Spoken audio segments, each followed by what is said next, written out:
Welcome inside Black and Gold, folks. NFL Combine in the rearview mirror, but Steve Geller and Jeff Nowak coming to you live with another edition of Inside Black and Gold. Pumped up to talk about all things Saints as we gear up for free agency next week and upcoming NFL draft a little down the line. But, you know, with the Combine in the mirror, we kind of joke, Jeff, everybody looks like a first-round pick right now. Yeah, it's always funny to me. He's like, people need something to talk about, so they go into the draft, they go into the Combine with like saying, hey, it's kind of a weak draft, and then you come out and there's like 97 first-round draft picks. It's crazy. People run fast. They look good in shorts. But yeah, so the Combine, we'll talk about it. We don't have a ton to say from the Combine itself. You know, it is what it is. One thing that's become apparent is like. I'm gonna play a video of Makai Lemon. I know exactly what you're doing. You got that little like Jungle Book snake thing going on. That was one of the weirder things that came out of the Combine. Was Makai seemed weird. He couldn't figure out his eye line at the podium. It was very unsettling. Like he was looking through me, and I wasn't even there. But we'll talk a good bit about that. But realistically, this episode is going to be our first official mock draft 1.0 of the season. Steve, you did a first round mock draft. To be a little different, I did a 3-round mock just to kind of get through. I gave you two round. You did give me 2 rounds. I must have missed that. I'll go back and find it. But either way, that's what we're going to get into a lot of. But yeah, how you feeling, Steve? Did you spend all week watching 40s and vertical jumps and stuff like that? I was definitely more tuned into what the Pelicans and LSU baseball were doing, and kind of I didn't really watch much of the Combine coverage, but saw the measurements and the results from the testing. But sitting down live watching the actual drills, I'd probably be dozing off like a former Saints coach that's currently in with the New York Jets. I forgot about that. Yeah, Aaron Glenn got caught taking a nap there. I think it was day 4, which, I don't know, people overreact to a lot of stuff. Oh, yeah. It's unfortunate for him because that's going to be like a reaction gif very typical soon. New York Jets, right. But at the same time, like I would be doing the same thing if I was there. The hilarious part of that clip, if you go back and watch it, is you can actually see the broadcast in the back TV behind him. And it's like a few seconds behind his reaction. And it's this kind of like double mirror thing going on where it just goes on forever. Because in the broadcast, you can also see him and then the broadcast again. I feel like someone in the room said, "You're on TV." Yeah. Which, come on, guys. NFL Network cameras, like, you really got to do that to them. There's 32 teams. Put the camera on somebody else. But no, Aaron Glenn needed a little nap. He missed an important couple of 40s there, I'm sure. But no, it's just you go and you look, and what stuns me every year is how few players actually participate. Right? Like you have all of these, 200 some odd players there. I don't know exactly how many players are there, but like you go and you look, oh, what was his for it? He didn't run it. What was his vertical jump? He didn't jump. Well, Makai Lemon, what did he run? He didn't do anything. I'm saving it for pro day. Right. Yeah. And then you have Carnell Tate running, and he's like, that time was wrong. Or at least his agent was dude, the guys with the stopwatches got a faster time. What does that even mean? Anyway, it's a wild event. The Saints talked but didn't talk. They're one of the teams that kind of does an off to the corner interview with reporters. They don't go to the podium, so we don't get any insight from that. We got Shuck and Kellen doing Microsoft commercials. We did get that, which is them basically. Which Microsoft Copilot solved the draft. I don't know if you realize this. Like we can all go home and just ask their AI assistant afterward. But all right, let's take a quick break here and come back and get into some topics. We'll do a rundown, some of the news that came out over the last week, salary cap stuff. That's going to be kicking off here shortly. We got an official number, so we'll talk about that. We got a Saints player who retired. We'll talk about that. Some report cards. Derek Carr, anybody want me? Apparently the answer, at least at the moment, is no. So we'll talk about that as well. But all right, who dat? Go Saints. This is Inside Black and Gold. If you haven't subscribed yet, please do that. Otherwise, we will be right back.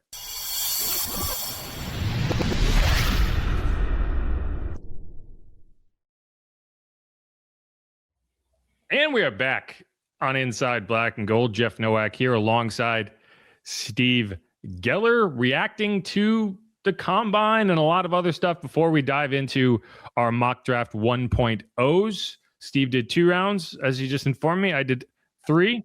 So we'll get into it. But first things first, let's get into some other topics that came out over the course of the week, which is one of them. The Saints had the best draft in 2025, at least according to Inside the League, who hands out this award every year. You mean the terrible Mickey Loomis had a good draft? Yeah, apparently. They've handed out this award every year since 2017. The Saints also won it in 2017. That was the year they ended up with Ryan Ramczyk, Marshawn Lattimore, Alvin Kamara, Trey Hendrickson, Marcus Williams, Al-Qadim Muhammad, who's suddenly racking up double-digit sacks. I think there was one player that I'm forgetting, but Alex Anzalone is the other one that I forgot. But yeah, the Saints were voted the best draft of 2025, which, I can understand why. You ended up with a quarterback, which automatically raises it up a level. You had a starting left tackle. You had a starting cornerback. You had a starting safety. You had a running back who contributed at a starting level for a period of games. Whenever you can find 5 starters, and that's not even counting Danny Stutzman, who didn't really start but did contribute, yeah, that's a pretty good draft. Yeah, we kind of yapped about this on air before and on WWL about the fact that it definitely was a draft that you saw these guys, a lot of contributors year one, either due to necessity or because they just wanted to, get guys in and see what they were capable of. But overall, we got a good gauge of this year's draft class, and hopefully, you don't want to see that sophomore slump, the sophomore surge with all the guys going down into next year. Yeah, I think one thing that the Saints do well when they need to do it is they understand how to draft high floor players. And by that, I mean, they go after players with a ton of production. They go after players with team leadership, blah, blah, blah, blah, blah. And so when you're in need of 3-4 starters, they're pretty good at finding those guys, right? What they aren't particularly good at is unearthing star players in the draft. Because they just, and they're tough to find, obviously. If it was easy to do, teams would do it all the time. But like, when's the last time you can recall the Saints finding a star that wasn't obvious, right? Probably Alvin. I was going to go there first, right? In 2017. And, that requires some level of risk, right? Like, you've got to go for somebody. Michael Thomas is another example of that. He was he was a high floor player, but he was also, a second round pick. So you kind of went in on it. And that's where, like, okay, if you're going for the Isaiah Foskey type player in the second round and that doesn't work out, well, your floor was already pretty high, but your ceiling was low.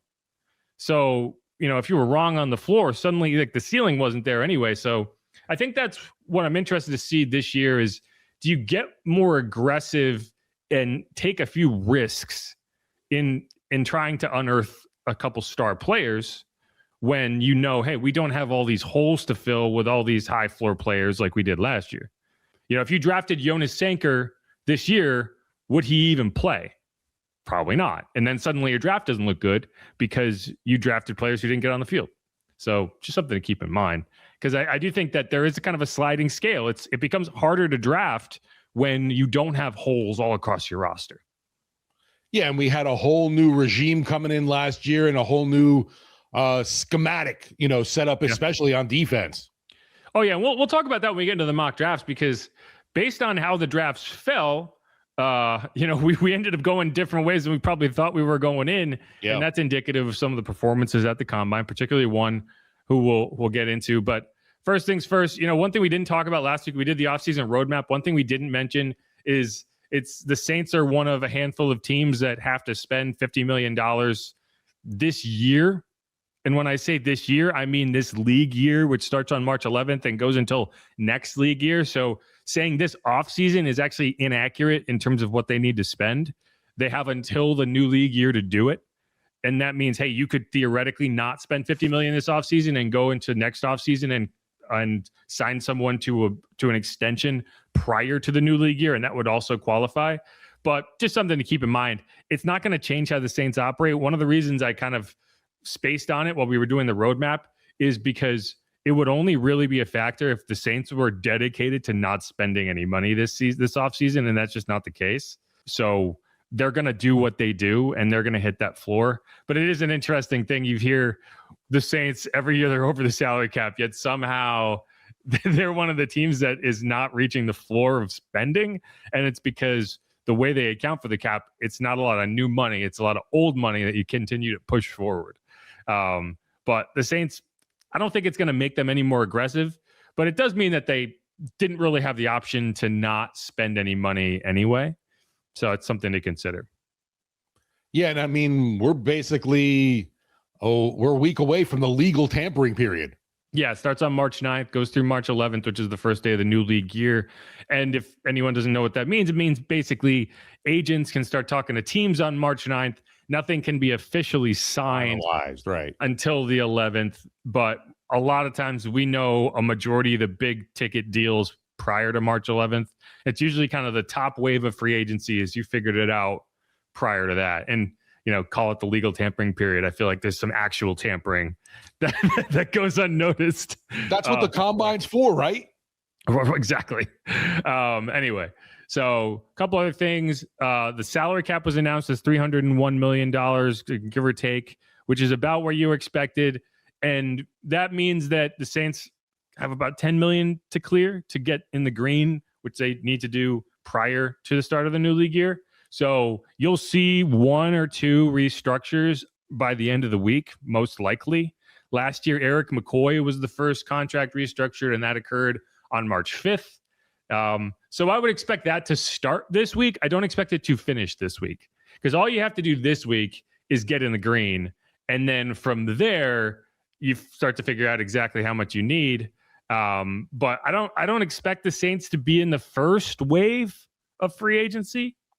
I expect them to be playing in the same area of the pool that the Patriots were last year, which is you didn't see the Patriots go after the top names on the market, but you did see them get aggressive to sign some of those second tier names like a Stefan Diggs, and they paid for that privilege, but they weren't doing it in the, the March 10th era range. They were doing it in the March 14th range. So just to keep that in mind. For me, Jeff, it's like the two positions that they could at least be that aggressive for early on for me is definitely either guard or running back. Yeah, I agree. I think you need to sign a guard. I do not think there's any way around it. And the question to me is, who is it, right? Is it the top name? Is it one of the top names? Or, do you maybe go outside the kind of conventional wisdom and find a guy that you scouted and really like that is maybe flying under the radar and get a better deal on it? Because of that, I think you got to be in on David Edwards until he signs somewhere else. And then if you can't get your hands on him, then you start to move over to a Wyatt Teller or somebody like that. I look at like Robert Hunt with the Panthers, and that's kind of where I'm at with this is what I want the Saints to do. I want the Saints to find their Robert Hunt like the Panthers did for Bryce Young. And that's kind of where I'm at. And I think in our roadmap, I had them looking at a $20 million per year deal for a guard. And like, you're going to overpay. And it's one of the few instances that I'm like, definitely go overpay, and like, you're overpaying. It doesn't matter because you just got to bring that guy in and figure it out from there. I'm totally in lockstep with you 1,000%. Now, running back, I don't really want them to overpay. No. I think that's where I differ. Like, I want them to be aggressive and go find a running back, but I don't want them to, throw something nuts at a Travis Etienne or a Kenneth Walker just to get them to the table.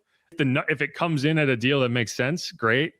Like I would pay Etienne $9 million, $10 million a year, but I'm not paying him $18 million a year.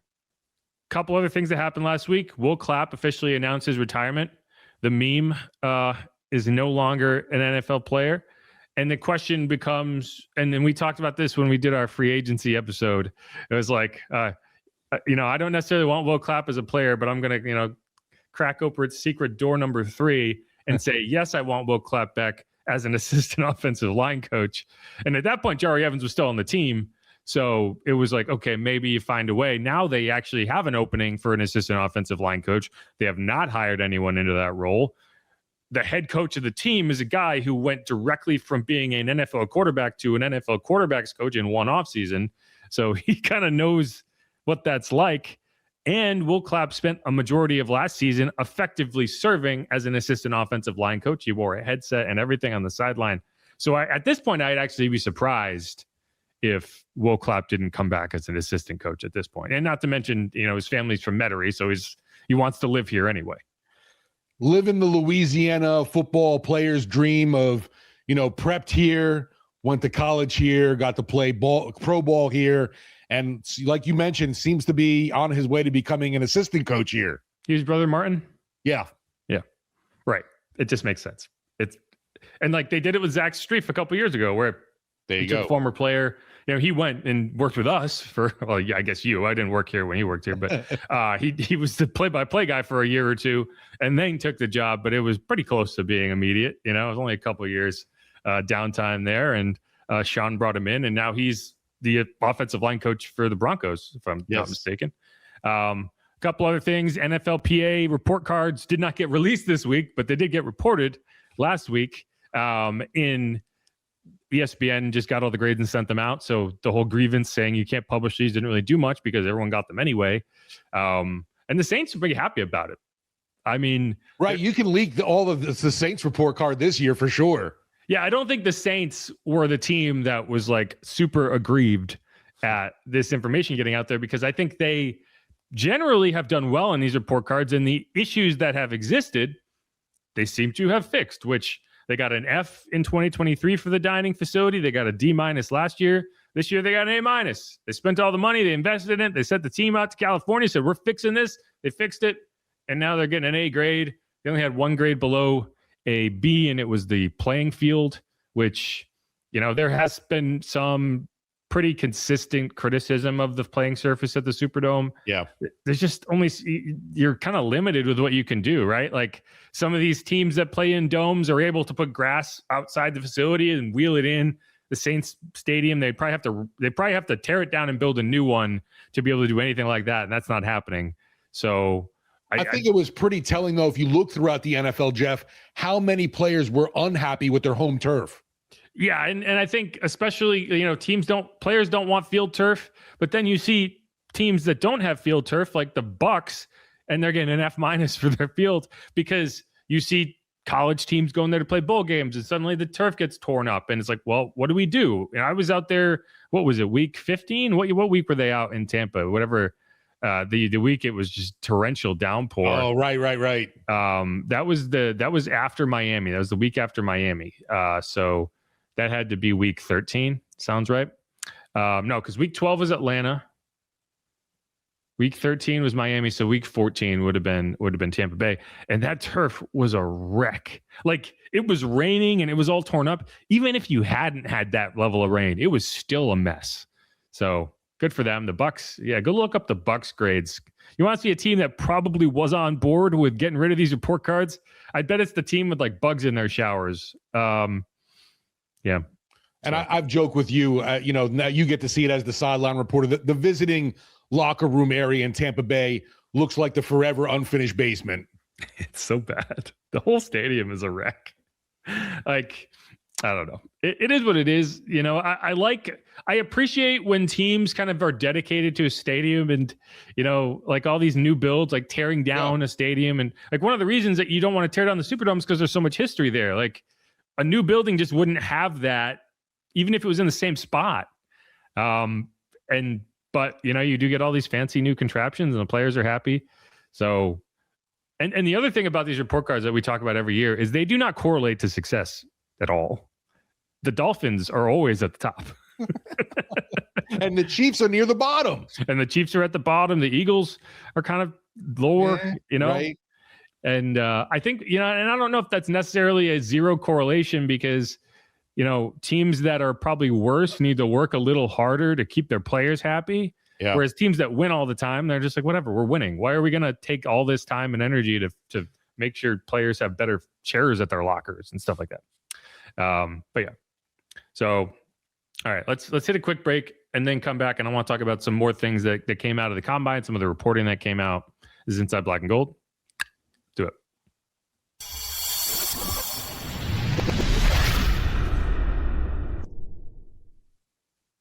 right, back on to the combine conversation here on Inside Black and Gold. Jeff Nowak, Steve Geller. And here's the thing. We can talk about the numbers. We can talk about, Sonny Styles and his insane combine. And there's been a few guys, tight ends. Eli Stowers went nuts. Jeremiah Love looked great. Mike Washington ran a 4.33. We'll talk more about these guys. But the biggest thing that happens at the NFL combine is all the agents show up and they go to bars and they start rumor mongering with reporters and agents, and then and other agents and teams and whatever, and then you start hearing these kind of reports that filter out, and that's kind of where you are. A few that are relatively important to the Saints. Pro Football Talk reported yesterday, I believe, that, and then we're recording this on Monday, so that would have been Sunday. No teams have called the Saints about potentially trading for Derek Carr. Ooh. And that's not entirely surprising. Like at this stage of the offseason, teams don't know where the free agents have landed. Teams don't know if there's any trade options that they could look at that are not guys who are sat out for a year and have a bum shoulder, right? Whatever. You could draft a quarterback and maybe that becomes your guy. You just don't know. So this was never going to be the time that teams went all in on a Derek Carr trade. That said, it's probably a good indicator that if a Derek Carr trade does happen, it's probably not going to be a 2026 draft pick that the Saints receive as compensation. Does that make sense? I hear you. Right. You're looking at it something that they're willing to give up for a future year, not this year. Yeah, because I think teams are going to want to wait to see how things shake out. And then after the draft, after free agency, after all of this happens, then you could see a team be like, all right, let's see. We do want that quarterback. We want to figure it out. And you're getting into training camp next year. Maybe someone gets hurt. But I think the pipe dream of hey, maybe we get an extra fourth or fifth in the 2020. Relax on that, right? I don't think that's there. Because I think you would be getting smoked by now if there was. If we can get a sixth, I'll be doing dance. I'll be second lining. Yeah, and the other thing to keep in mind, Derek Carr has a no trade clause. Right. So even if you found someone who was like, we want to trade for him, and then Derek said, no, it wouldn't be happening. And that is what it is. So he could play hardball and just be like, I'm going to decline every trade that you potentially put on the table, just relinquish my rights, and I'll go about my business.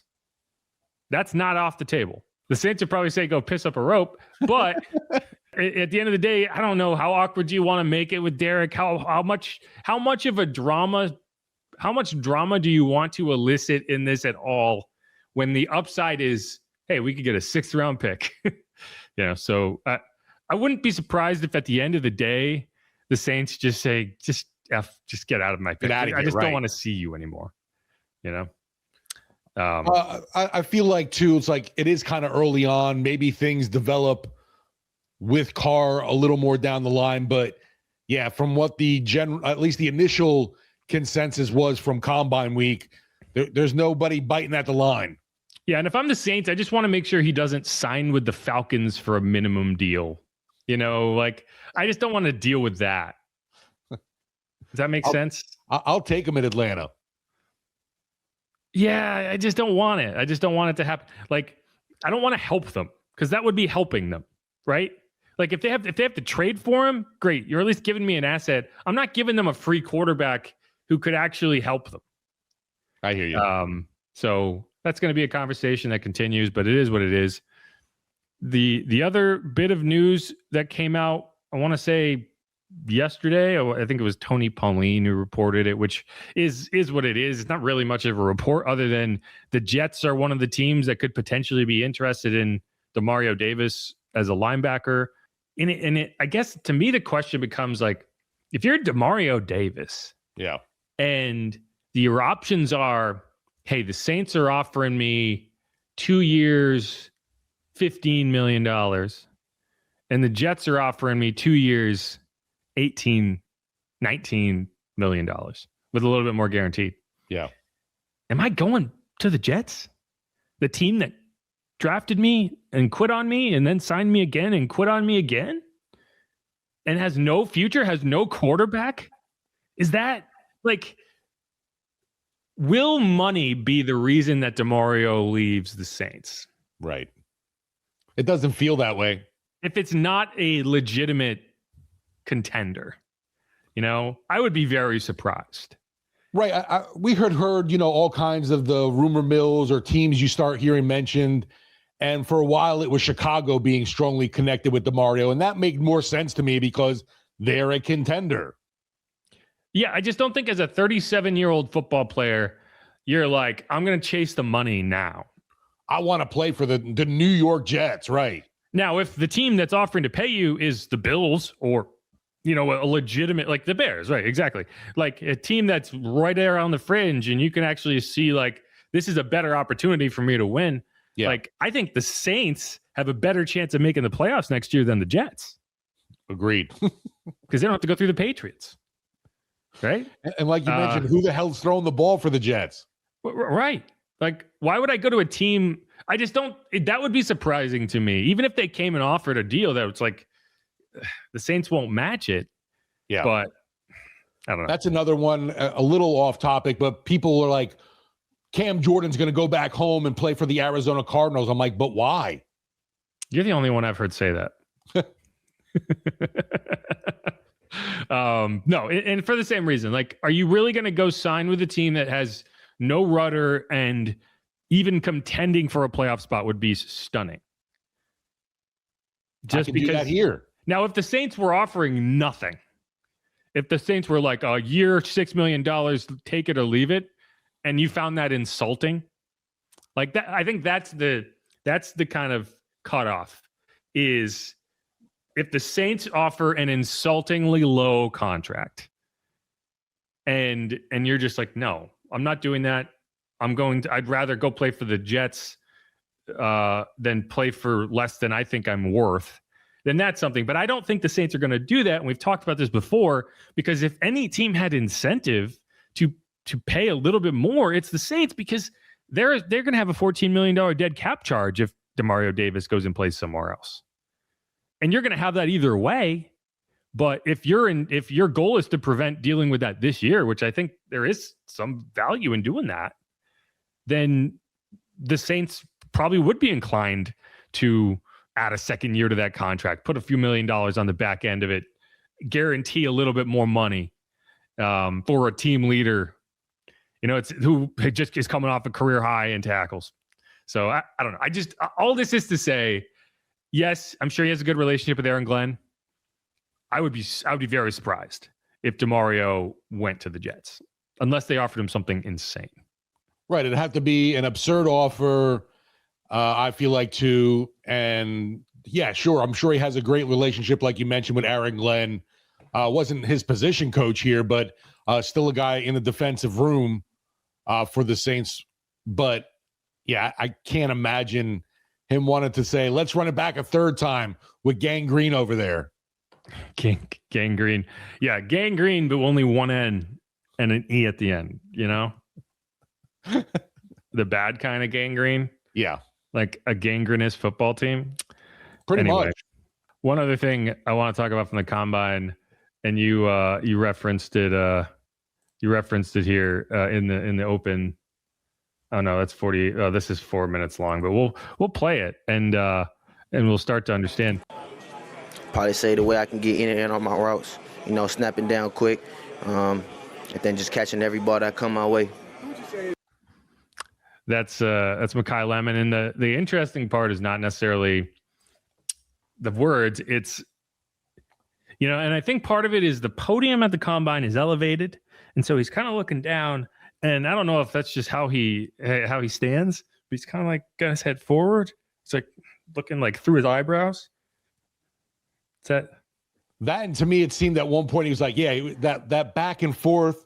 I don't know if he's trying to hit on anybody or he definitely looks like he's on the prowl. I don't know. I think he's just awkward, and it was just a thing. I think it's being overplayed. Like, I don't know how well he did in his interviews. It was uncomfortable. I was uncomfortable.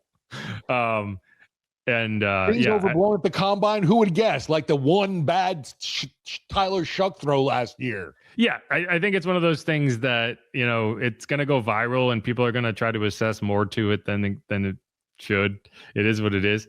But it does remind me, like, every year you forget. It's like, I've never heard these guys talk. Yeah. You know, I've watched this guy on TV. I watched him catch a bunch of passes for USC. I watched, Carnell Tate, and I watched Ruben Bain, but like, I don't know. I've never heard an interview with these guys. I don't follow the interview circuit for all these teams. And then it's like, oh, it's kind of a little weird. You know, it's a little uncomfortable up there.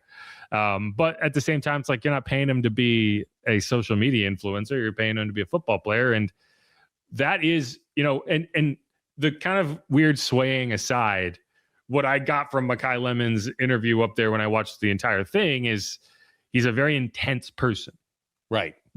Like, he's not a talker. He's a football player. And you can say that about a lot of really good football players. It behooves them to get better with the media as they go throughout their career, because it just makes for a more comfortable experience, especially if you're a star player, you're a top 10 draft pick. But it's definitely not, I would say, at the top of his skill set right now, which is fine. Jake Haener is great with the media. To me, you want to be awkward or short answers, whatever you want to say, as long as you're not being disrespectful to people. I think that's the key. Yeah, that's the balance. Like, it's like, you can be weird. I'm weird. Right. Everyone's a little weird. Just don't be rude. And then there's that balance of, you want to be confident without sounding arrogant. And it's tough. And we can sit here and parse through these interviews, Carnell Tate, I thought, had some good commentary on his own game. And, Chris Bell, I thought, had a really good interview. We're going to hear a little bit of that as we go.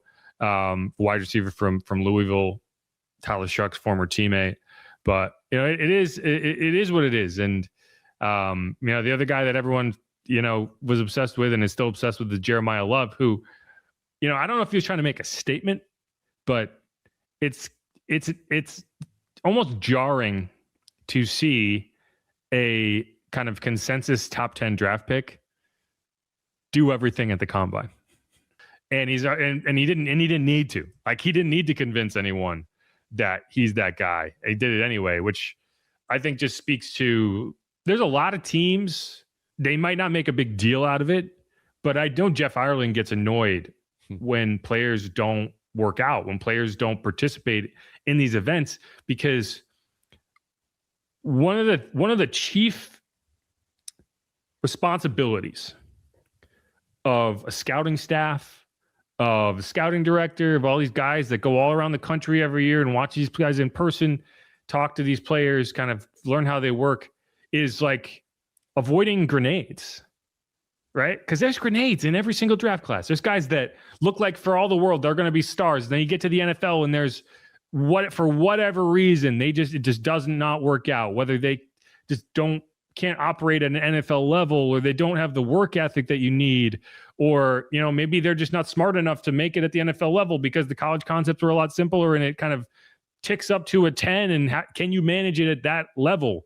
Right? Can you play at the speed you need to? Like, yeah, you can run a 4.40, but can you play at a 4.40? And you find that out through this process. And the more data points you have, the more likely you can avoid the grenades. I guess landmines would be a better way to put it, but I said grenades first, so I'm going to say grenades. Either way, like, and the farther we go, the less you get, because every year it seems like fewer and fewer and fewer players are actually participating and going through the full process. And instead they'll be like, I'll see you at my pro day. And teams can't get to everybody's pro day. It's impossible. At least not like the entire staff. So all that is to say, I think Jeremiah Love doing all the work at the combine is going to make a lot of teams feel a lot more comfortable drafting him in the top 10. Whereas and generally speaking, running back in the top 10 is a scary proposition. It's pretty amazing how I've seen, like, at least for Jeremiah Love, and it was there before the combine too, but definitely now after we're out of it and past the combine workouts, I feel like more and more of the post combine mock drafts, Jeremiah Love, they don't even have getting to the Saints at number 8. Yeah, and that was it's going to be a major theme of our mock drafts coming up in the next segment. Because, I mean, it was already no question he's the top running back and he's the guy who deserves to go in the top 10. A lot of teams will say, like, he's our top player on our board, and the only reason we're not taking him is because, there's a quarterback up there. So the Raiders are going to take a quarterback, and there's these elite edge rushers, and the positional value is so high that you can't justify it. But once you get past those players that you can't pass up on, it's like, who's the best player? It's Jeremiah Love. So that was always the funny part about the conversation. It's, should the Saints draft Jeremiah Love? And it was this whole debate about whether they should or not, and blah, blah, blah, blah. And I'm part of that. But very little of that debate included, like, what if he's not there? Yeah. And at least for the moment, it sure doesn't feel like he's going to be there at 8. No, and it was surprising to me, at least, I guess a few of the teams mentioned for him, like supposedly the Tennessee Titans are enamored with this guy. So we'll see. Everyone's enamored with him. That's the part of it that annoys me. It's like, there's not a team there's 32 teams in the NFL draft who are enamored with Jeremiah Love. Right? Every team wants him. It's just a matter of only one team can draft him. And do they want him more than Caleb Downs, or who I've accidentally been calling Caleb Love a lot? So if I do that, I apologize. Or Arvell Reese, or Reuben Bain, or David Bailey, even a Mansour Delane or a Jermon McCoy, if your team desperately needs a cornerback. So yeah, I believe the Titans are enamored with him, but are they more enamored with him than their glaring needs all up and down the roster? Probably not. I don't know. Yeah, it didn't seem like to me that Tennessee should be thinking about a running back at number 4, but hey, go knock your socks off. That's probably the one team that feels like it should be a fit that doesn't make sense to me. Because it's not because they don't need a running back. They do need a running back. I mean, Tony Pollard is a solid player, but he's not a bell cow guy, and you could definitely add a player. But like, they're in a position at number 4 where they're guaranteed to get one of the top edge rushers, or Caleb Downs, who their secondary was a wreck last year. Like, yeah, you could use Caleb Downs. You could use Arvell Reese. You could use David Bailey. You could use whoever. I just don't like that's a running back's a luxury pick, and they're not in a position to use that luxury pick right now. There'll be a running back next year when I'm sure they're drafting in the top 10 again. See, that's almost, I mean, like you mentioned, we're going to do our mock draft, so we'll get into it. But spoiler alert, I was happy when I got to pick at number 8 and Love wasn't around, because I don't want to select him. Yeah, I tried like 5 times to simulate the board and get him to my pick just so I could talk about it, and it just didn't happen. But all right, rather than talk about the mock drafts, let's just do it. So let's wrap up this rundown segment. Again, Jeff Nowak, Steve Geller coming at you. We're recording this on Monday. If there's Saints news later on Monday, which I wouldn't be surprised if we start to see some restructures coming through. We will not have that because we recorded it prior, but we will get into our mock draft 1.0. We'll start with Steve's. He went 2 rounds. And then we'll close out with mine. I went 3 rounds. And yeah, if you haven't subscribed yet, please do that. Hit me up on Twitter at Jeff_Nowak. You can hit up Steve at Steve Geller WWL. You can follow the show at Saints_pod. Make sure to subscribe. If you're watching this on YouTube, ring the bell. Otherwise, wherever you get your podcast, leave a rating, review, turn on auto downloads, all that good stuff. And otherwise, stick around. We'll be right back.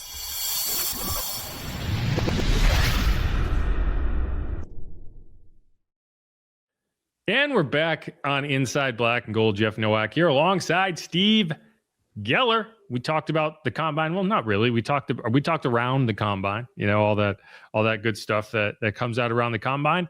And I think it is a good time for mock draft 1.0. We did do a kind of mock draft adjacent episode, but it was a Senior Bowl specific mock draft, which isn't really a mock draft. It was just basically a way to run down the Senior Bowl players. This is an actual mock draft, and instead of just doing a first round mock draft, Steve, you went ahead and did 2 rounds. I did 3 rounds. So how you feeling about it? Feeling good? I was, when we go through it, you'll see, I was surprised at the names that came off and how they did, but ultimately was definitely very happy with my picks in round 1 and 2. Yeah, no, I agree with you. And again, like I said in the last segment, PFF is very convinced that Jeremiah Love is not getting anywhere near 8. And when I say I simulated this probably 10 times just to see, find a mock where he dropped, and I don't think he got past 6. And that's not to say like the Commanders wouldn't take him at 7. It was not even on the table. And And how true that is, I don't know. But I do think that one of the fun things about doing this is you kind of can get a read on where do people think guys are going to go, right? And it's very clear to me that post-combine Jeremiah Love stock is way up. Whether it should be or not, it is. I've definitely seen him in play anywhere from 3 through 9. Yeah, and you're talking about the Cardinals here. I don't think the Cardinals are really in play. I don't think the Titans are really in play. I think you're talking about the Giants and the Commanders as the two most likely teams that would draft him. Again, we talked about the Titans. Like, yeah, they need a running back, but they need a lot. And right here, they end up with Ruben Bain. They could have ended up with Arvell Reese. They could have ended up with David Bailey. They took Ruben Bain. I don't know. I think the arm length of the Ruben Bain is going to be an issue for teams. And I have seen reports of like the arm length didn't change anything for teams at the combine. Sure, I believe that because they knew he had short arms going into the combine.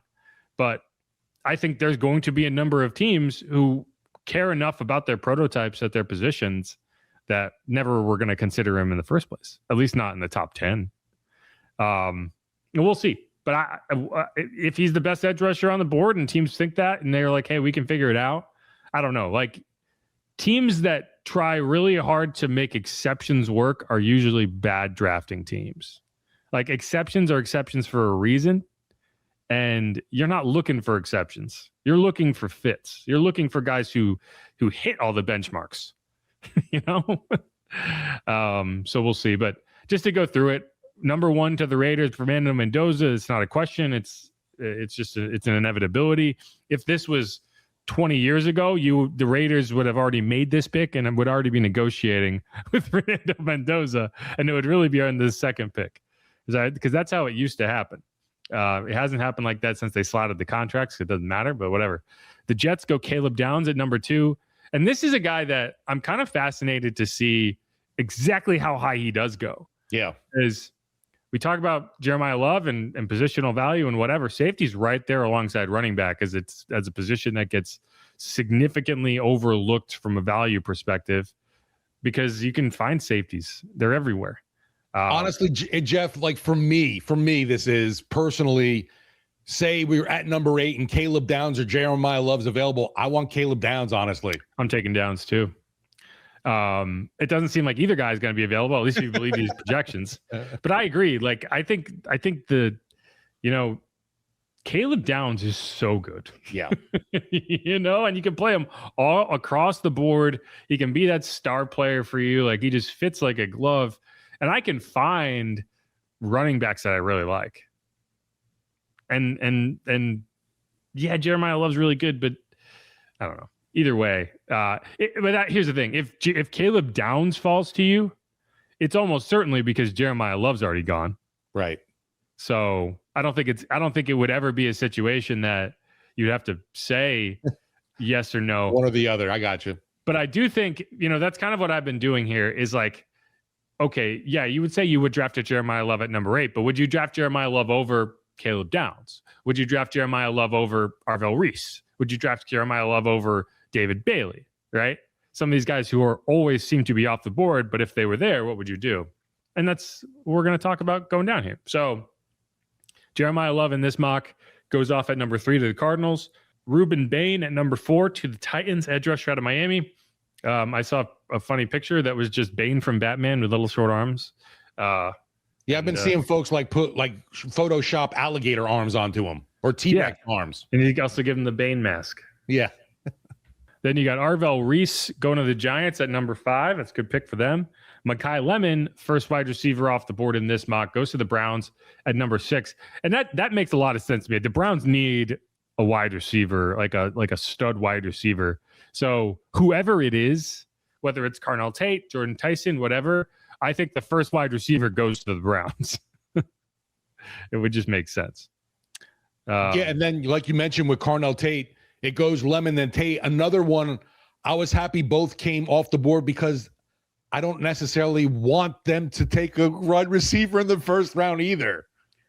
Yeah, I mean, I'd be fine with it if they came away with a wide receiver, but the way this fell, you had a safety in the top 7, a running back, and 2 wide receivers. Right. So that means that you're able to land. Who was your pick? Pass rusher, here we come.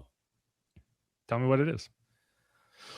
On the clock with the 8th overall pick, the New Orleans Saints select Texas Tech edge David Bailey with the 8th overall selection.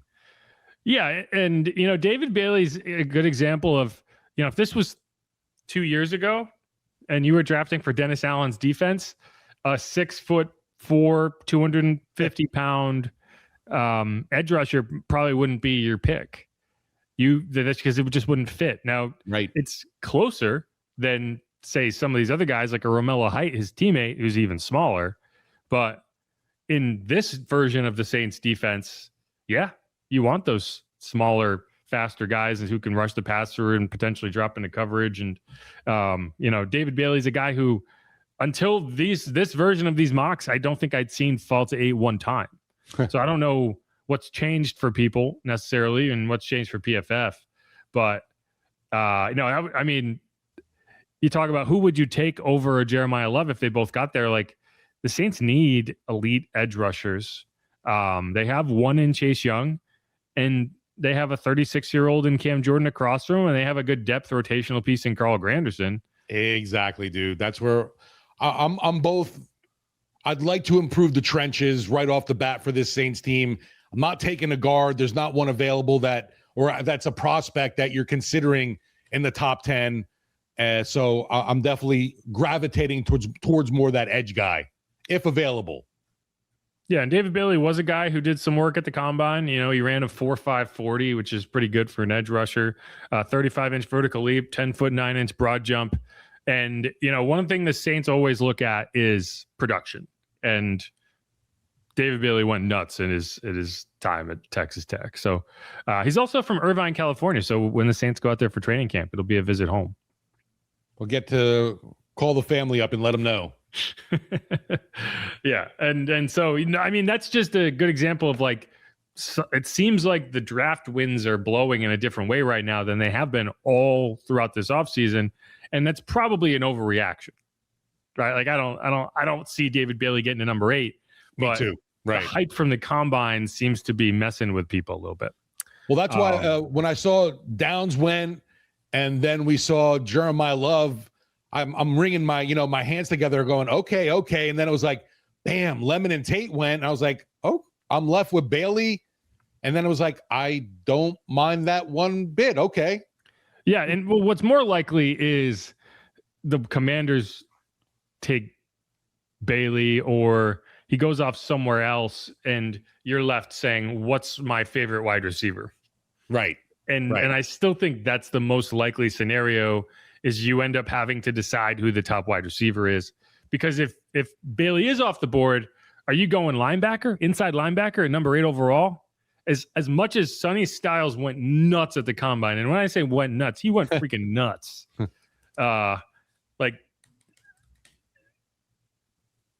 His name his name is not Sonny, by the way. He's like a nickname because he's so intense. It reminded him of the guy from The Godfather, I believe. Yeah. You know who I'm talking about? Yeah. Sonny Corleone was the hothead of the family.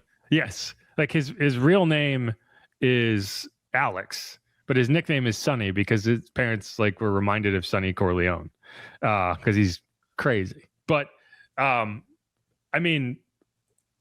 if you lost to Mario Davis in free agency, a linebacker at 8 overall just feels rich. He ran a 4.46 in the 40, 43.5-inch vertical jump, which is nuts. It's like an NBA caliber vertical leap. 11-foot 2-inch broad jump, 4.26 seconds in the 20-yard shuttle. And it's just funny because I feel like you're talking about a guy who understands, I am such an elite athlete that I do need to do all this stuff at the combine because that's how I can get people talking about me. Whereas people, I always feel like people skipping out on the combine is just them being afraid that they're going to put out a bad number and people are going to be like, oh, he's not that athletic. Which if you're afraid of that, it's probably because it's true. Right? I don't know. It's it's tough because they are going to go and do this all again at their pro day. Sure, I agree with that, but I still think it's like you're a professional athlete. If you're afraid of people finding out just how athletic you are, it's a red flag to me. But he clearly wasn't. He's also 6'5", 244. So he's a good prospect. All this to say, like, if it comes down to Mekhi Lemon or Sonny Styles, I'm probably still taking Lemon, but like, man, that athletic profile is insane. So let's move forward. We'll go down the board. I won't name every pick, but I'll name the important ones. So Mansour Lane, cornerback at LSU, forced cornerback off the board. He goes to the Dolphins at number 11. You got some edge rushers coming off. Spencer Fano is the first offensive lineman, period, off the board at number 13, which that seemed awfully late. It seems awfully late. And I think if I'm the Titans, that's a pick that I could see them making at number 4. Whoever the top tackle is. You got Francis Mauigoa, I don't know how to say his name. Kid out of Miami going at 14. So you got back-to-back tackles. Jermod McCoy, two cornerbacks going at 15 and 16, and Avion Terrell, who's AJ Terrell's brother, and Jermod McCoy out of Tennessee. That's the Bucks and the Jets. Caleb Banks, the first defensive tackle, goes off the board at 17. This mock draft really likes doubling up on picks. So you've had you didn't have a tackle until Spencer Fano at 13, and then a tackle goes off the board. You didn't have a cornerback until 15, and then a cornerback goes off the board. You didn't have a defensive tackle until 17, and Caleb Banks, and then Peter Woods goes off the board right behind him. So I've sensed a theme. Jordan Tyson goes all the way to 21 with the Steelers. Wide receiver out of Arizona State. Injury issues are going to probably knock him down the board. Another wide receiver, KC Concepcion. And here's the thing. Now that you didn't go wide receiver in the first round, suddenly you're looking at all these wide receivers coming off the board like, well, I would have liked to have him. Coming off quick now, right? Would have liked to have him. Denzel Boston, wide receiver out of Washington, goes at 25. TJ Parker, edge rusher out of Clemson, goes at 27. Dylan Thieneman, safety out of Oregon, at 28. Ty Simpson. So you got 2 quarterbacks in the first round. He goes to the Rams, which I think the Rams will be in the market for a quarterback. Lee Hunter, defensive tackle, goes to the Broncos at 30. Getting into the second round, which you have inexplicably highlighted. I was trying to do I messed up, and then I realized later with the print screen, and I had exited out and couldn't go back to it. So I was like, I'm stuck with it. It's all right. We're good. Yeah. We're good. All right. So Chris Bell goes off the board at 37. That's Tyler Shuck's wide receiver from Louisville. He's coming off an ACL tear. It's going to be interesting to see just how high teams are on him, because I do think that he's probably only in the second round because of the ACL tear, but that's a good reason to get dropped down to a second round pick. Sure. He's a guy you watch film on. It's like, man, I'd like that hookup to happen again for sure in New Orleans. He's a good player. We'll talk more about him as we go. Emmanuel Pregnon is a guy that I really would love to see the Saints land at 42, but I have not yet seen him get to 42 in a mock draft. He always seems to go in this range of like early day 2. So if the Saints don't end up with a top end guard and they're like, man, we just need a kind of premier option here, he's a guy I could see them trading up like they did with Kool-Aid McKinstry a couple of years ago. They didn't trade up very far, but they traded up as far as they felt like they needed to make sure they got him. And that's where, I'm not a huge fan of throwing assets into the wind for a team in the position that they are, but at the guard spot, at a position of need where you feel like you have a guy and it's like, I don't think he's going to get to us. That's where I could see them getting aggressive and moving up here. But for now, let's keep going. Off the bench, he's a guy because, again, if you do lose DeMario Davis in free agency, you will be in the market for an inside linebacker with Pete Werner and Danny Stutzman probably your starters. This would be a good spot for it. But he's gone. So who did you end up with taking at number 42? With the 42nd overall pick in the NFL draft, the New Orleans select wide receiver out of Indiana, Omar Cooper Jr. And why is that? Like his versatility. A lot of folks have been comparing him to like that Deebo Samuel type of weapon. And I think that, man, oh man, I'd be excited to see what Kellen Moore would be able to unleash in this offense. Yeah. And, one of Fernando Mendoza's top weapons, 69 catches, nice, 937 yards, 13 touchdowns. So he got into the end zone a ton. Let's see, what do you do at the combine? So he's 6 foot 199. So decent size, not great size. He ran a 4.42, 37-inch vertical leap. So yeah, I mean, I think that kind of fits. And I do think that the interesting thing to me is a lot of people have fallen into the Saints are going offense in the first round. They have to go offense. There's so many offensive playmakers. But I think a more realistic scenario is the one that's happened right now, which is you go defense in the first round and you go offense for the second, third, fourth round. Like you just load up on offense down like across the board. And you make sure you get kind of that premier player at the top. But yeah, especially like I said, defensive line or that edge, I would love to lock up in that first round. Right. And this is where, there's some interesting edge players, right? Mason Thomas at Oklahoma, Gabe Akis at Illinois, but you've already got David Bailey. So that kind of comes off your board. AJ Halsey from LSU goes to the Colts at 47. D'Angelo Pons is an interesting player. He's just 5'9". If D'Angelo Pons was 5'11", he's first round pick. But he's 5'8", 5'9", and it's tough to be a 5'9" cornerback. Like I think it turns him from an elite outside corner option in the college, which he is, to a nickel corner in the NFL. And how high you're going to draft a nickel corner, and teams don't typically want to draft a corner without inside-outside versatility like that. So we'll see. But a lot of times when you see a team kind of draft a kind of specialized nickel corner, they do end up being pretty good. I think Mike Sanders still for the Commanders is a good example of that.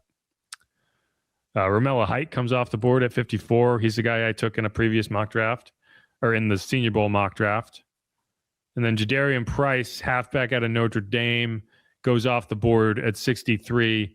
It's going to be interesting to see how the running back class shapes up after Jeremiah Love, because it's not often you see a running back go in the top 10 and then you don't have another running back until the third round. And then right here, well, they took the same school. His number 2 back ends up going. Right. And it is kind of crazy to think that the top 2 running backs in this class are teammates. Right. But that's pretty consistent. Like, a lot of people, you would look at their rankings and you would see, Jeremiah Love and Jadarian Price. But much like at Notre Dame, there's a pretty wide gap in between them, So you'll see. And because I do think if I'm the Saints, one of the things I want to do is add a running back, whether it's in free agency, whether I add one in free agency or not. I want to add a young running back to that room. I want to add running backs every year, and it's just a matter of where I can find them. So any other notes on your mock before we move on? Just overall for me, I guess the biggest note I could say is I don't expect either guy to be on the board when the Saints are making those picks, so I was happy to get both. Yeah, I don't know about Omar Cooper's a tough guy to gauge because the wide receiver class is so deep that, he's like the 8th one off the board, So, and that's honestly a good argument for why you wait. Because let's see how many wide receivers are off the board. So you got one. So the first one is Mekhi Lemon at 6. Then you got Carnell Tate at 7. There's already 2 off the board. Then Jordan Tyson at 21. Casey Concepcion at Texas A&M. He's 24. Denzel Boston at 25. So you got 5 first-round wide receivers. And then Chris Bell at 37. And then Omar Cooper. So he's wide receiver 7 in this class. Right. At number 42. So theoretically speaking, how many teams are going to draft a wide receiver? So I could see him getting there. I could see Chris Bell dropping a little further. But I think you're right in that the way these kind of wide receivers stack up kind of tells you you can get even an Elijah Surratt's still on the board. Right. So there's guys you can add in the second, third round that you'll be really happy with. Well, it's just to me too. It's I'm sorry, the Mekhi Lemons or the Carnell Tate are not your, we'll say, Justin Jefferson or a, one of those elite type of wide receivers to me. They could be. To me, it's more like I don't see wide receiver as this glaring, flashing neon need that a lot of people seem to, because I have a star wide receiver. I have depth in Devon Vele, and we'll kind of wild card options in Jalen Polk and Trey Palmer and whoever else. We've heard Kellen Moore mention Polk a number of times, and I mean, obviously, it's a weapon he's waiting to still unleash after missing all last year. Yeah, right. And so my point is, like, I do see edge rusher as like a massive need, right? I do see some of these other positions as needs. So I'm not going to, just because there's a wide receiver there, if there's a player I value more, I'm going to take that player. Whereas there's other positions where it's like, I also need, like I don't know. You understand what I'm saying? Like, yeah. I think that the need for the Saints at wide receiver is overplayed a little bit. And that's why so many people are landing on the wide receiver when, if what happens in this mock happens for the Saints, they are drafting David Bailey 10 times out of 10. No question in my mind, because they also are aware that they haven't drafted an effective edge rusher since 2017, and they're going to take their chances at the low-hanging fruit. But all right, let's end up this mock. We'll head over to the other one. Again, inside black and gold, Jeff Nowak, Steve Geller. We went through your 2-round mock. We'll go through my 3-round mock. We'll do it a little quicker because, we've been here for a while already. But if you haven't subscribed yet, we're going to hit a break. Why don't you go over and press that button while you're waiting? Who dat?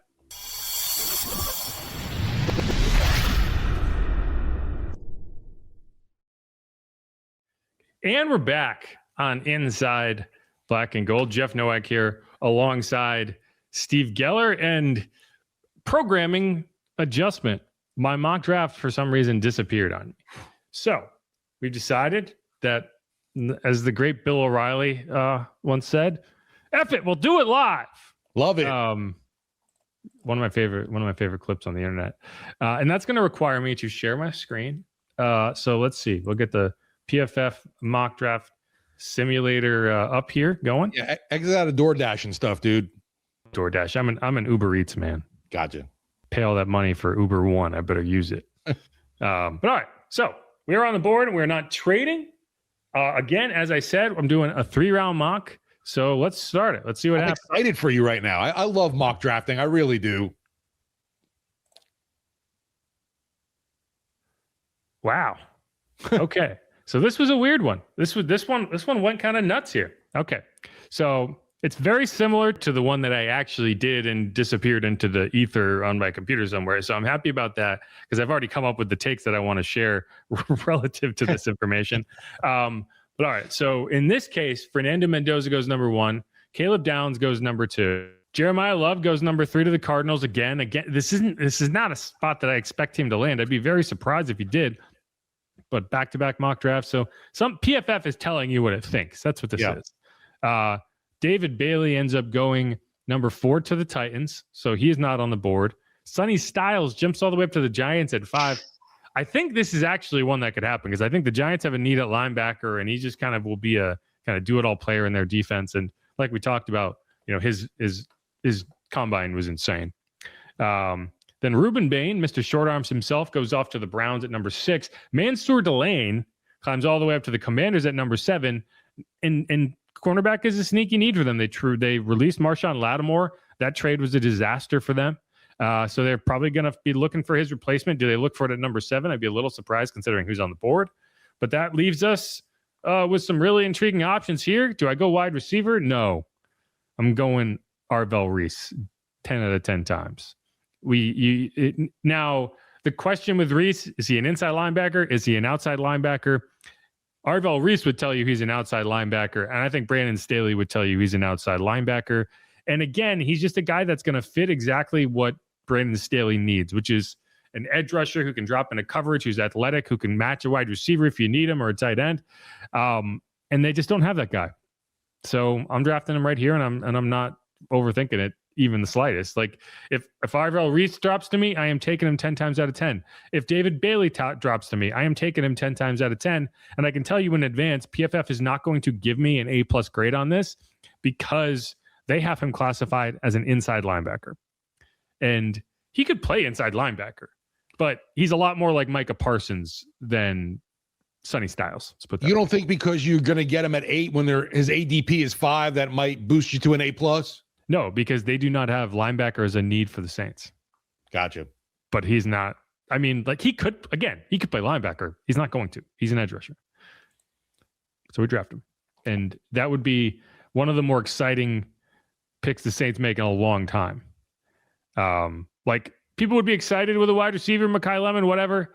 If they ended up with Arvell Reese, I would be doing backflips. We'll be dancing. Yeah, we'll be doing. I couldn't even start getting halfway to a backflip, but I would be trying to do a backflip. That's how excited I'd be. Now, this is where it changed up on me because I had originally drafted Chris Bell, and I still think 42 is where you'll have the option to draft Chris Bell. Yeah, we'll see. He would be my pick. He was my pick in my original mock draft, but we've called an audible here. I just think he's familiar with Tyler Shuck. He actually talked and said one of the players he's most excited to play against is Quincy Riley at the NFL level. He could be his teammate if the Saints took him. He said he's in contact regularly with Tyler Shuck, and what's important to hear is he believes that his timeline is that he'll be back ready for training camp from the torn ACL.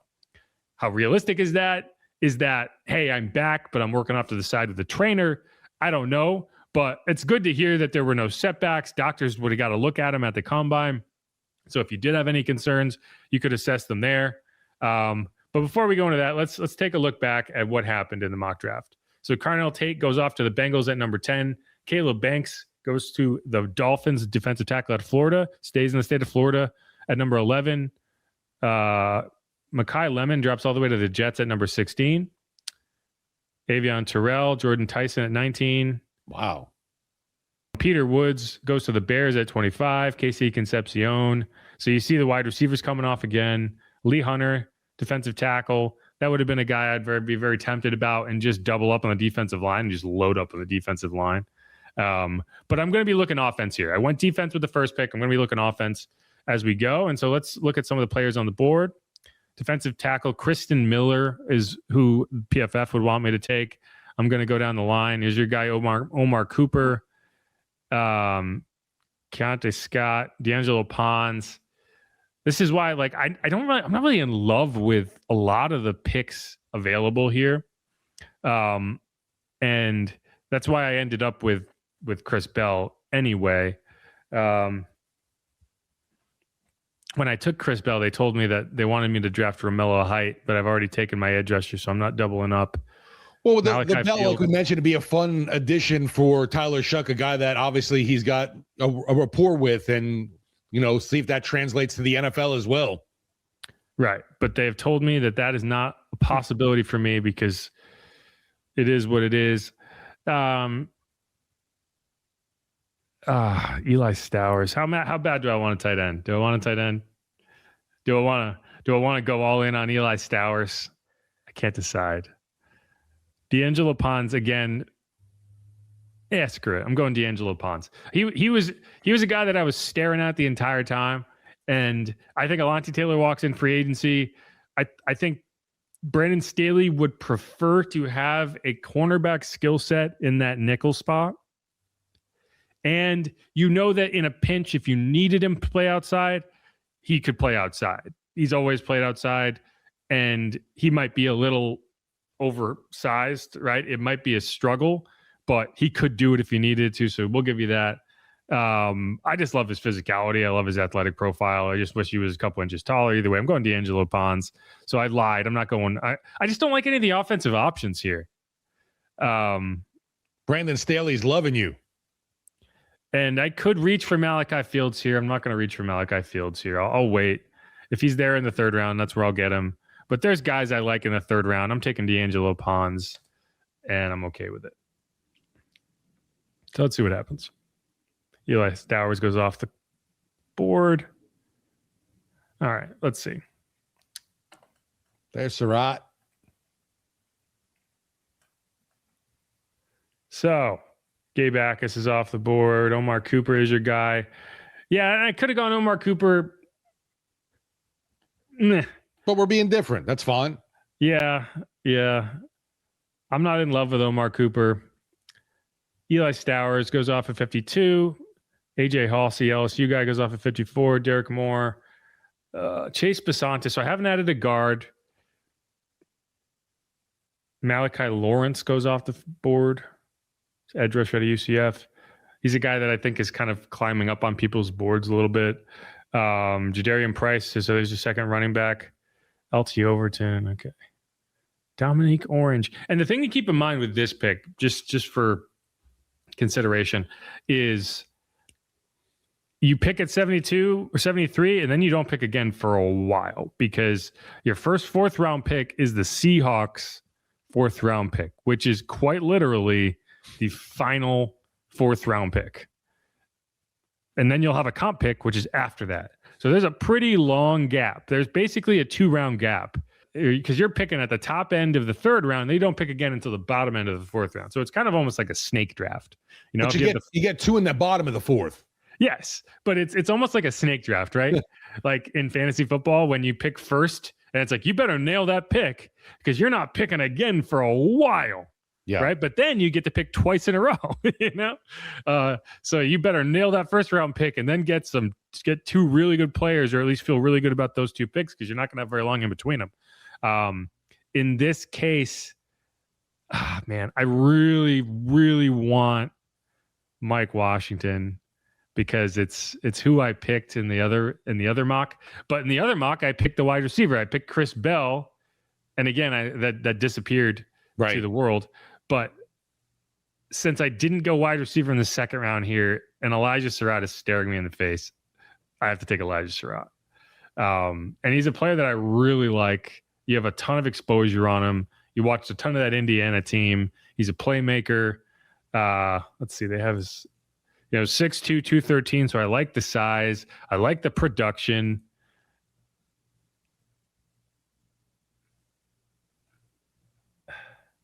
Not a lot of drops.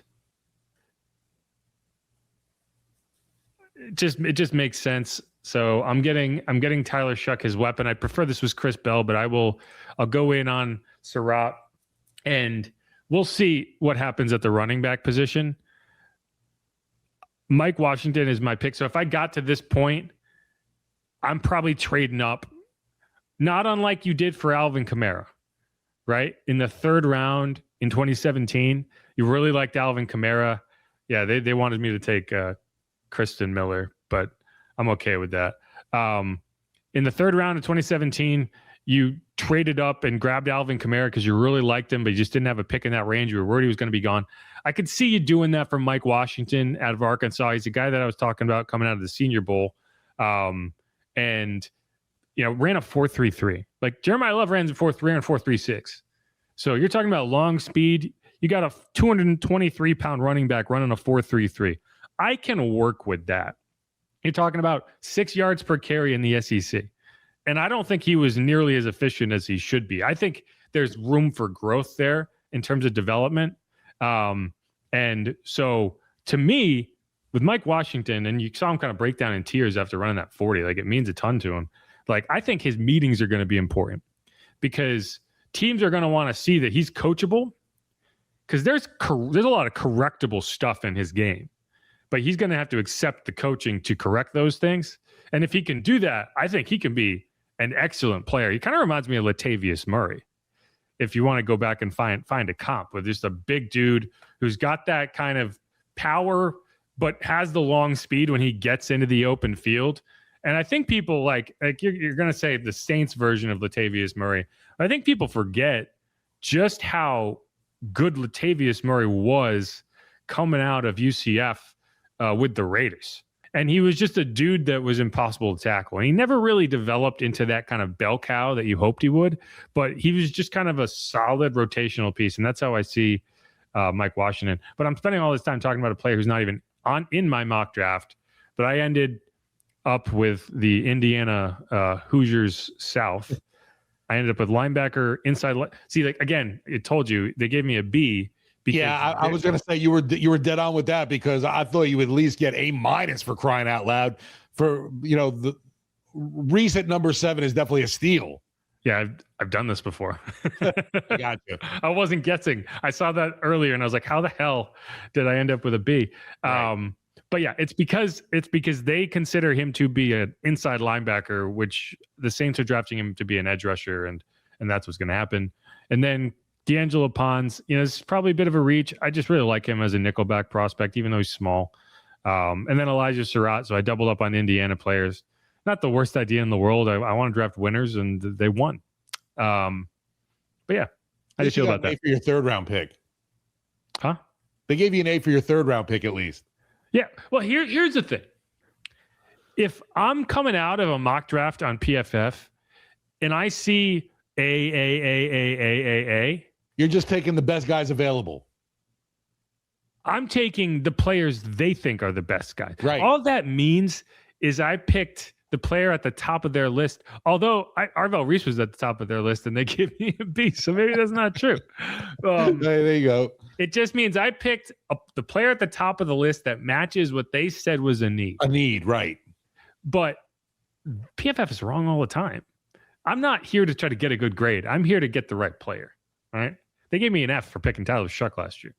So I'm not going to let them live that down. You should frame it. Frame it. So, all right. So this has kind of gone off the rails a little bit, but, and here, let me just flash up. Like, this is the mock draft that I did. I just didn't have the board. And I wanted to go through the board.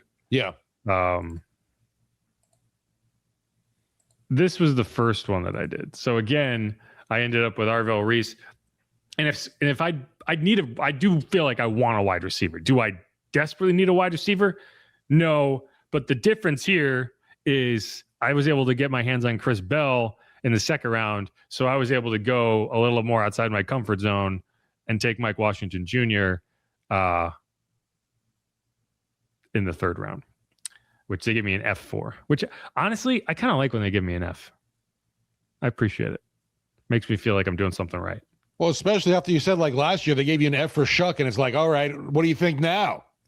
Yeah, well, it's funny. Like, for whatever reason, Mike Washington's combine performance didn't resonate as loudly. Like a 223-pound running back. He's 6'2", 233, and he ran a 4.3. Come on. A 4.33. Like, yeah, I can work with that. Like, you're an NFL coach. You can't teach size. You can't teach speed. I can teach patience. I can teach, okay, how do you set up a blocker, right? And to me, like, there's development issues that as an NFL coaching staff, I feel like I can fix these things. Now, it's important to be coachable, and that's why the meetings are going to be important. But if I'm the Saints and I go into those meetings and I come out feeling like this guy's head is in the right spot and I can work with him, fantastic. I also have 1 year left of Alvin Kamara. Right. And what better player is there to plop a young running back who has some stuff he needs to learn and get better at and develop a little bit than Alvin, to just sit him next to him and be like, be a sponge with this guy. You don't even have to play right away because we have guys that we can play. You just need to get better and fix these issues. And then suddenly you have a guy with elite traits that's playing a lot more like an NFL running back. So I don't know. That's where I land with it. But no, that's pretty high for me. Like having Alvin Kamara as your mentor is pretty damn awesome. And I want one young running back either way, whether it's Mike Washington in the third round, whether it's some of these other running backs. I'm blanking on names. Like, I wouldn't mind Jadarian Price if you take him in the third round. I don't know if second round is where I would go in. 42 is a little rich, for a lot of these guys. But like, there's young players that I would not mind adding to that room and just saying, okay, I have value in just having Alvin Kamara in the room because these young players will be better for it. And you're able to do that. Like, why do you think all these linebackers leave the Saints and go succeed elsewhere? You think it's just because the Saints are just elite at finding linebackers, or are they elite at developing linebackers? And is Demario Davis a big part of that?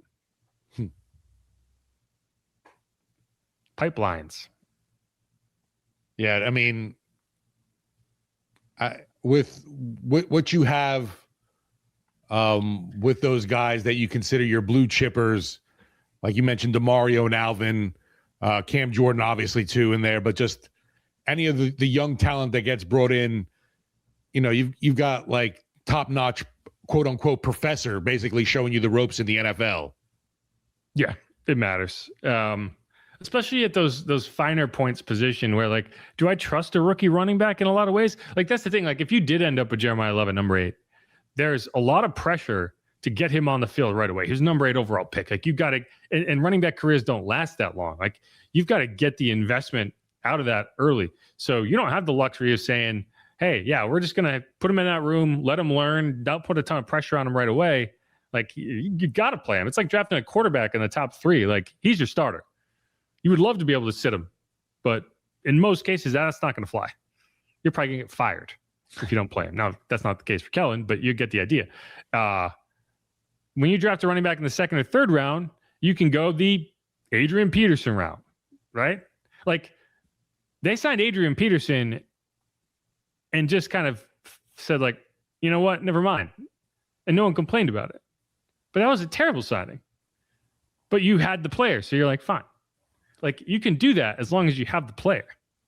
Right. It was a just in case. What if the guy we draft isn't that dude? At least you got Adrian Peterson there. I need to figure out what that contract was. I just know the famous now gif of Adrian Peterson yelling in the background with Sean. Yeah, that was a good one. Let's see. So it was 2017. Yeah, I mean, it was a 2-year, $7 million contract, which at that point was a pretty significant running back contract. Like, that wasn't a throwaway contract in 2017.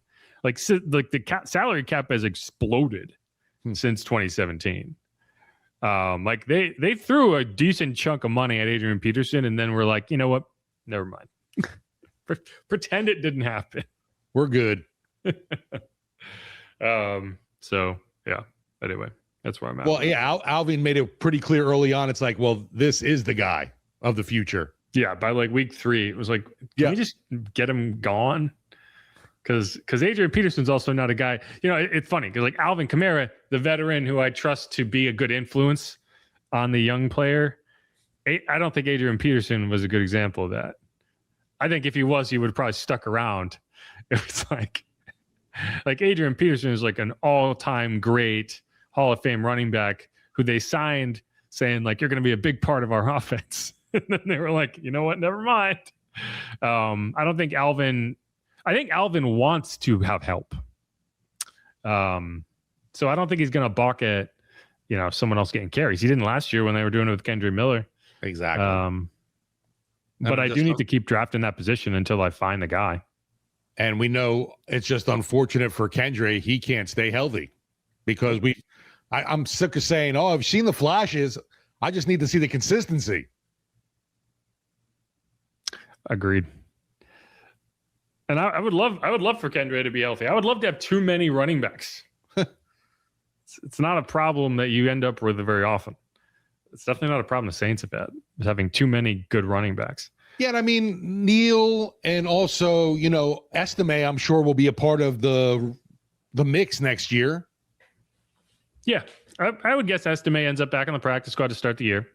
Right. Depending on the pieces you bring in. And I don't think that's a bad thing. But he is a player that knows the offense and you like to keep around. So if you can, you will. I think Kendra probably gets cut and you just move on, but we'll see. He can show something in camp and maybe change that picture. But right now you're going off of what you know. But I feel like we still know very little about Kendra. Correct. We know he gets hurt a lot. That's what we know. Sadly. But all right. That's going to wrap up this episode of Inside Black and Gold Mock Draft 1.0. I hope it was as illuminating as it was technically challenged. And until the next time, who dat? We'll do I think next episode we'll do kind of a pre-agency preview. Does that make sense? A free agency preview? Yeah. That's what it is. But we'll be able to legally tamper with them. I love when I can legally tamper. But all right, who dat? Go Saints. Thanks everyone for hanging out. We'll be getting into it as we go. Draft coming up. A lot to talk about. It's March, baby. Let's watch some college basketball. Cheers, Saints fans. Who dat?